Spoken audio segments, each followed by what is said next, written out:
भाग्योदय के सभी दर्शकों को बहुत बहुत नमस्कार और स्वागत है आज के कार्यक्रम में। आपके साथ हूं मैं आचार्य नूपुर शर्मा। आप सभी को एक मंगलमय दिन की शुभकामनाएं। और आइए शुरुआत करते हैं आज के पंचांग से। आज है दिन बुधवार और तारीख है 24 जुलाई 2024 और श्रावण कृष्ण पक्ष की चतुर्थी तिथि है। आज नक्षत्र शतभिषा है, योग सौभाग्य है और चंद्रमा कुंभ राशि में गोचर कर रहे हैं। सूर्य कर्क राशि में है और आज संकष्टी चतुर्थी व्रत है। बुधवार का दिन वैसे भी गणेश जी का दिन माना जाता है। गणेश पूजा से बुध ग्रह मजबूत होते हैं। बुध ग्रह बुद्धि और कारोबार के नियंत्रक होते हैं। इससे कारोबार को नया आयाम मिलता है। करियर की हर परेशानी दूर होती है। लेकिन इसके बावजूद अगर कोई परेशानी है तो साबुत मूंग का दान बुधवार के दिन करने से सभी शुभ कार्यों में सिद्धि मिलती है। इसके साथ ही गणेश जी को दूर्वा यानी दूब घास की गांठ, मोदक या मोतीचूर के लड्डू चढ़ाने से मन चाही मुरादें पूरी होती है। ऋणहर्ता गणेश स्तोत्र का पाठ करने से आर्थिक तंगी दूर होती है। विघ्न बाधा समस्याएं यानी जीवन का हर अंधेरा धीरे धीरे दूर होने लगता है केवल भगवान गणेश की कृपा से।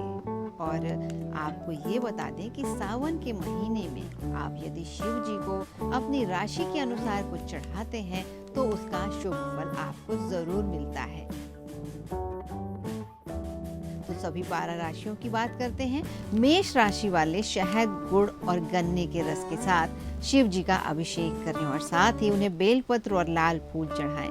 वृषभ राशि के जातक सावन के सोमवार को या सावन के हर दिन दूध मिश्रित जल से शिव जी का अभिषेक करें और उन्हें सफेद फूल अर्पित करें। मिथुन राशि के जातक हरे फलों का रस, मूंग और बेलपत्र के साथ दही शिव जी को अर्पित करें। कर्क राशि के लोग चंदन, दूध, चावल और इत्र अर्पित करें। सिंह राशि के जातक शिव जी को पूरे सावन मास में शहद, गुड़, शुद्ध घी और लाल पुष्प अर्पित कर सकते हैं। कन्या राशि वाले जल में काले तिल मिलाकर शिव जी का अभिषेक करें। तुला राशि वाले दूध, दही, घी, मक्खन और मिश्री से शिव जी का अभिषेक करें।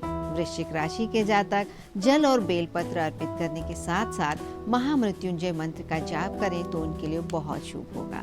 धनु राशि के जातक शुद्ध घी, शहद, मिश्री, बादाम, पीले फूल और पीले फल भगवान शिव को अर्पित करें। मकर राशि के जातक शिव जी को भांग और धतूरा चढ़ाएं और साथ ही ओम नमः शिवाय मंत्र का जाप करें। कुंभ राशि के जातक नीले फूल अर्पित करने के साथ ओम नमः शिवाय मंत्र का जाप करके शिव जी को प्रसन्न कर सकते हैं। और अंतिम राशि मीन के जातक गन्ने का रस, केसर शिवलिंग पर चढ़ाएं और ओम नमः शिवाय मंत्र का 108 बार जाप करें। और ज्योतिष शास्त्र ऐसी चीज है जो हर चीज का समाधान हमारे सामने पेश करती है। विवाह में देर सवेर होने का कारण कुंडली से जुड़ा होता है। कुंडली के भावों में ग्रहों की स्थिति के अनुसार विवाह जल्दी या देर से होते हैं। कुंडली के भावों में शुभ अशुभ ग्रहों के संयोग और उनकी परस्पर दृष्टि से विवाह में बाधाएं आती हैं या फिर देरी होती है। सप्तम भाव के अलावा कुंडली का लग्न भाव, द्वितीय, पंचम, नवम, अष्टम और एकादश भाव विवाह के योगों पर असर डालते हैं।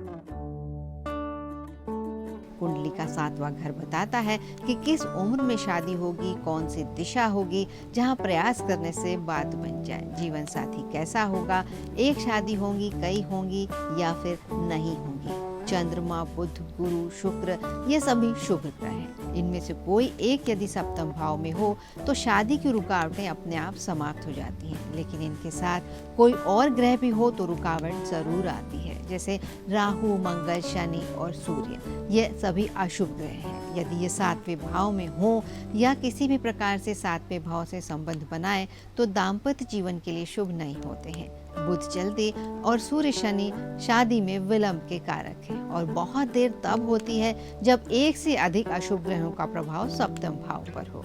शनि ग्रह राहु, मंगल राहु, चंद्र राहु, शनि सूर्य, मंगल सूर्य, शनि मंगल या एक साथ ये सभी 7वें 8वें भाव में हो तो विवाह में बहुत अधिक विलंब होता है। ग्रहों के बलाबल और राशि के कारण भी शादी नहीं हो पाती है। विवाह के कारक ग्रह गुरु और शुक्र और साथ ही मंगल दूषित या कमजोर हों, सप्तमेश पाप भाव या अशुभ प्रभाव में हो, सप्तमेश के कारक ग्रहों पर अशुभ और क्रूर ग्रहों राहु, केतु और शनि की दृष्टि हो तो विवाह में देर होती है। जब कुंडली के लग्न भाव और विवाह यानी सप्तम भाव में पाप ग्रह, अशुभ ग्रह और क्रूर ग्रह राहु केतु शनि या मंगल हो या इन भावों पर दृष्टि डालें तब भी विवाह में विलंब होता है।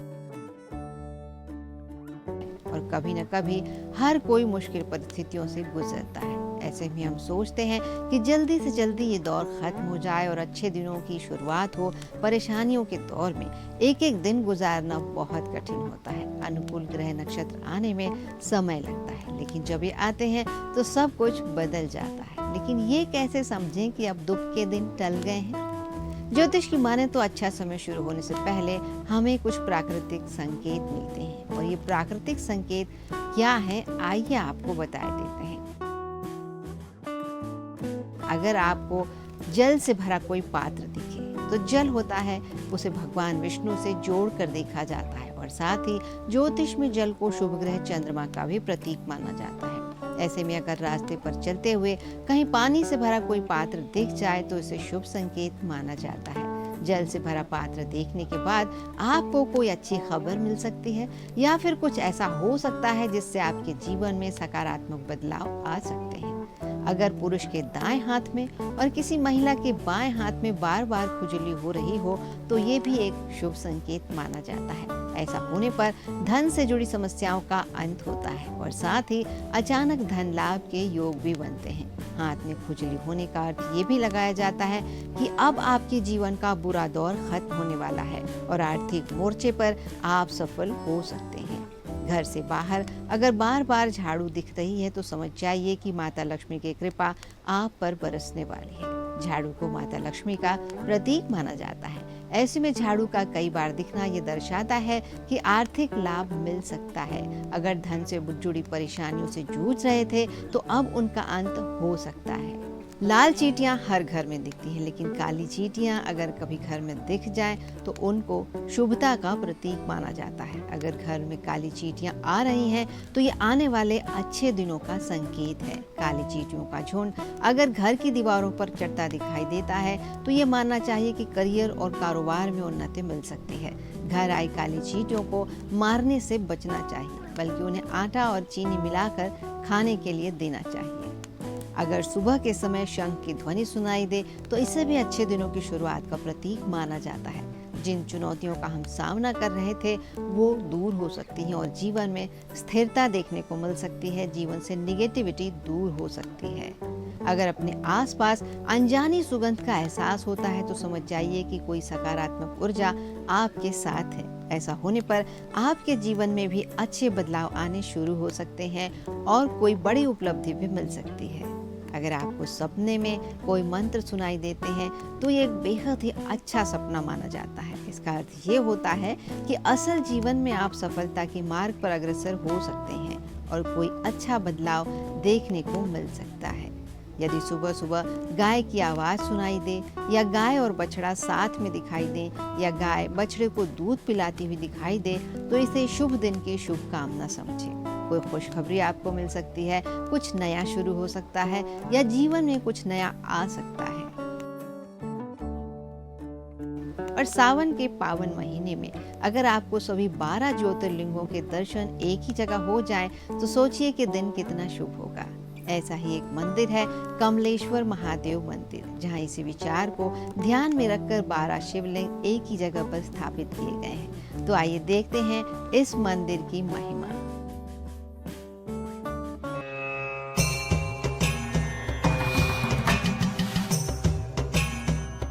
भोपाल के बड़े तालाब के सामने कमला पार्क में कमलेश्वर महादेव संकट मोचन मंदिर नाग बाबा आश्रम मूल रूप से लगभग 400 साल पुराना है।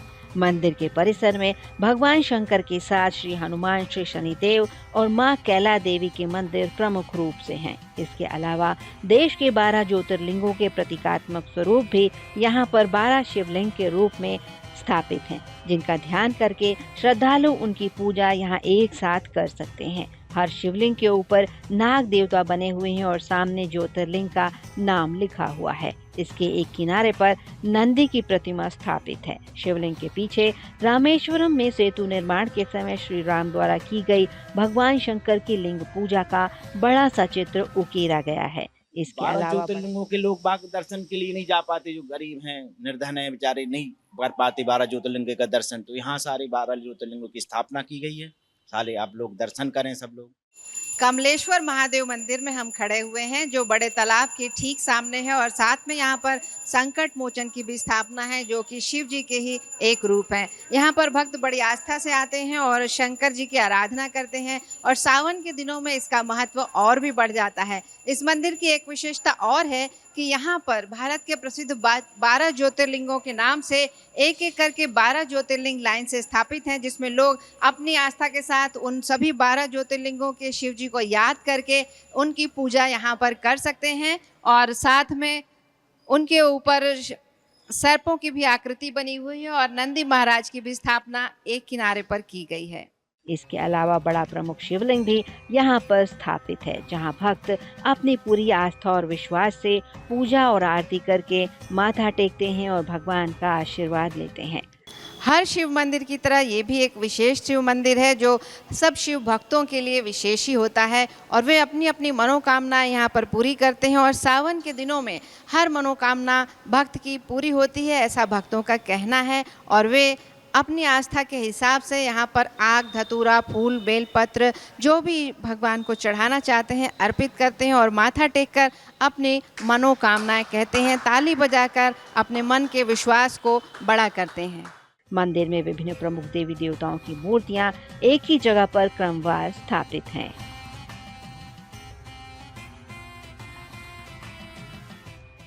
प्रतीकात्मक रूप से इस मंदिर में सभी देवी देवताओं की मूर्तियों की स्थापना की गई है। गणेश जी, सरस्वती जी, कार्तिकेय जी, भगवान परशुराम जी और सभी देवी देवता, राम कृष्ण, राम दरबार की पूरी स्थापना मंदिर में की गई है। और भक्त यहाँ पर भी अपनी पूजा करते हैं, रोज प्रसाद चढ़ाया जाता है। दुर्गा के विभिन्न रूपों की स्थापना भी इस मंदिर में की गई है। बहुत पुराने समय से जब इस स्थान पर जंगल हुआ करता था, यहाँ एक महंत रहते थे जो तांत्रिक परंपरा से थे, और यहाँ हनुमान जी की प्राचीन सिद्ध मूर्ति थी। महाराज यहाँ के ब्रांगा बाबा महाराज जी रहते थे, उनका प्राचीन बहुत पुराने तांत्रिक थे वो, योगी राज बखेड़िया जी। तो यहाँ पे सब कुछ भी नहीं था, यहाँ तो जंगल टाइप का था। एक उनने धूना स्थापना करी, धूने की तो एक हनुमान जी की प्राचीन सिद्ध मूर्ति यहाँ पे स्थापित की। तो ये भूमि क्या सब लोग यहाँ पे बनाने नहीं दे रहे थे, बाबा जी को निर्माण नहीं करने दे रहे थे। तो उसी समय एक इंदिरा गांधी का शासनकाल था, तो इंदिरा गांधी वहाँ एक कोई कार्यक्रम में यहाँ से जा रही थी रोड से, तो वहाँ पर उनने बाबा जी ने उनको रोका। तो इंदिरा गांधी जी ने इसमें लिखित में दिया है, आश्रम के नाम भूमि दान कर दी है, तभी से इसका निर्माण हुआ। करीब करीब इसको 400 वर्ष करीब हो गया। उनकी परंपरा को आगे बढ़ते हुए यहाँ पर कई महंत हुए, जिनकी तस्वीरें आज भी मंदिर परिसर में धूनी और गद्दी के पास प्रदर्शित हैं। इस मंदिर से भी कई अनोखे तथ्य जुड़े हुए हैं। यहाँ लोक कल्याण के लिए समाधि लेने वाले महंत बाबा श्री 108 की समाधि भी है। यहाँ पर श्री 108 श्री दिगंबर नाग बाबा महाराज श्री दर्शनगिरी बखेड़िया जी की समाधि है, जिसकी स्थापना 10 नवंबर 1966 को की गई थी, और तब उन्होंने 168 घंटे की भूमि समाधि यहाँ जन कल्याण के लिए ली थी, और लाखों जनता के सामने खुली समाधि उन्होंने ली थी। ये उनकी समाधि है। और यहीं पर एक जो नाग बाबा थे, जो शिव जी की यहाँ पर सुरक्षा करते थे, उनकी भी समाधि यहाँ पर बनी हुई है। यही इस मंदिर का महत्व है कि जन कल्याण के लिए बाबा ने समाधि ली थी। यह मंदिर की स्थापना कैसे हुई, इस बारे में बता रहे हैं मंदिर के पुजारी पंडित रूप नारायण शर्मा। हाँ, तांत्रिक योगी राज जी के दर्शन करते, सब की मनोकामना पूर्ण करते। प्राचीन मतलब सिद्ध थे बाबा वो, जो भी यहाँ आता था उनकी मनोरथ पूर्ण होते थे। यहाँ आश्रम पे अभी भी आते हैं, उनके समाधि पे दर्शन करते हैं लोग। बाबा का नाम योगी राज तांत्रिक। अच्छा, योगी राज तांत्रिक। जी जी, नागा बाबा थे। तो मंदिर का नाम कमलेश्वर महादेव और संकट मोचन हनुमान मंदिर जी, कमलेश्वर महादेव 12 ज्योतिर्लिंग में है। यहाँ एक सर्प था, सर्प की एक समाधि थी यहाँ, कमलेश्वर महादेव। तो वहाँ समाधि पे शिवलिंग की स्थापना हुई है। हाँ, वहाँ समाधि पे सर्प की वो समाधि दी थी बाबा जी ने, तो उसी पे जो शिवलिंग स्थापित किया है। तो हनुमान जी, कमलेश्वर संकट मोचन हनुमान मंदिर, हनुमान जी भी हैं और कमलेश्वर महादेव भी हैं। इंदिरा गांधी के हस्तक्षेप के बाद धीरे धीरे मंदिर आज के वर्तमान स्वरूप में पहुंचा है। आज जिस मंदिर को हम देख रहे हैं, ये लगभग 50 साल पहले आकार में आया। इस मंदिर के बारे में प्रसिद्ध है कि यहाँ रहने वाले बाबा के साथ एक हिरन भी रहता था, जो बाबा के निर्देश पर ही सारे काम करता था और लोग उसे देखने के लिए भी मंदिर आते थे। बाबा की समाधि लेने के बाद हिरन की भी मृत्यु हो गई। इसके अलावा बाबा के साथ यहाँ एक सर्प भी हुआ करता था, जिसकी समाधि आज भी मंदिर परिसर में देखी जा सकती है। जब से महंत बाबा इस स्थान पर आए थे, तब से ही यहाँ पर अखंड धूनी प्रज्वलित है, जो आज भी निरंतर जल रही है। ठंड के दिनों में इसकी आग तेज रहती है और बाकी समय में कम रखी जाती है, जिससे वर्तमान महंत और पुजारी यहाँ गद्दी पर बैठकर भगवान का ध्यान और भजन कर सकें। ये स्थान मंदिर की अखंड धूनी का है, जहाँ पर जब से मंदिर की स्थापना हुई है, जब से यहाँ पर बाबा थे, तब से ये अखंड धूनी जल रही है।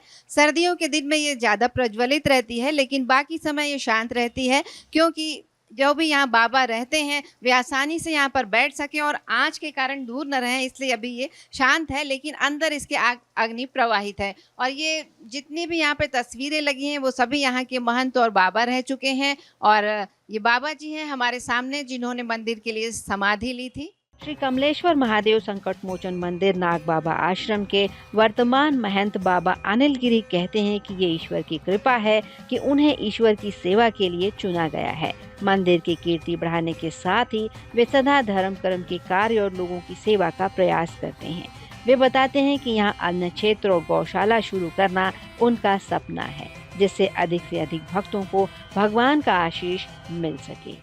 क्रिया यही कि मैं अभी तक गुरु के शरणों में रहा हूँ, उनके आदर्शों पर चला हूँ, या उन्होंने मुझे जो मार्गदर्शन दिया है, मैं उनके चलन पे बड़ा आभारी करता हूँ कि भगवान की उनकी सेवा मेरे को मिली है और मैं उस पथ पर चला हूँ कि जो आगे की हिंदू धर्म हो या भगवान से जुड़े हुए सब कार्य हों, उनको सबको आगे लेके चलें, अपन सभी समाज को लेके चलें, इकट्ठा लेके चलें, साथ में लेके चलें। यही अपना प्रेम है और प्रेम भाव गुरु ने सिखाया है कि हमारा प्रेम ही सबसे बड़ा अच्छा है। पूजा पाठ भी हमारी वही है, भगवान का स्वयं दर्शन करना भी हमारा वही है।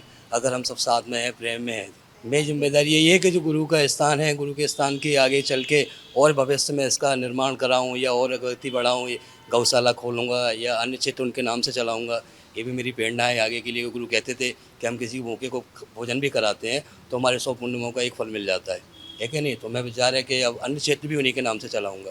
गौशाला भी मेरा विचार है कि 100, 200, 500 गायों का एक गौशाला निर्माण कराऊँगा, जिससे कि आगे चल के गुरु का नाम हो। विशेष अवसरों पर यहाँ हवन, पूजन, अखंड जाप, पाठ और भंडारे होते रहते हैं। झांकियाँ निकाली जाती हैं और विशेष मौकों पर भगवान के भक्त यहाँ महाकाल के विभिन्न रूप धरकर भी पहुँचते हैं, जो लोगों के आकर्षण का केंद्र होता है।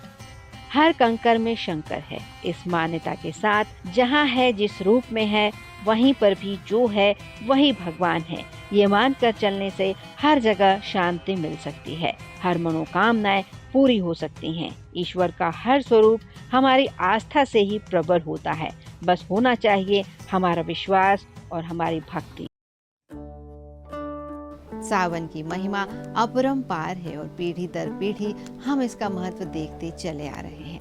प्रकृति और स्वयं की देखभाल और उन्नति का काल है सावन का महीना, तो इस महीने का भरपूर उपयोग कीजिए और आज के कार्यक्रम से मुझे यहीं अनुमति दीजिए। एक मंगलमय दिन की शुभकामनाएं आप सभी को।